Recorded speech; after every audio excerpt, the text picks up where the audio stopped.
ఎంత దిగులు పడుతూ ఉన్నావు, ఎన్ని మాటలు పడున్నావో ఇప్పటికేనో, కానీ సరైన పని చేసావు, సరైన నిర్ణయం తీసుకున్నావు. మోషే దేవుని దగ్గరకు వచ్చావును, యోసేపు దేవుని దగ్గరకు వచ్చావును, యాకోబు దేవుని దగ్గరకు వచ్చావును, సరైనోడి దగ్గరికి వచ్చావును. ఆయన కార్యం తప్పకుండా నువ్వు అనుభవించబోతున్నావు.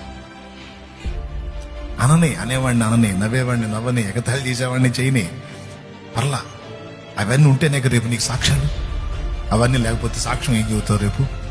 అవన్నీ ఉండాలి, పడాలి, అనాలి. అన్నోళ్ళందరూ నీకు గుర్తుండాలి, వాళ్ళు ఏమన్నారో కూడా నీకు గుర్తుండాలి. ఆ బాధలన్నీ నువ్వు పడి ఉండాలి, అవన్నీ తినుండాలి.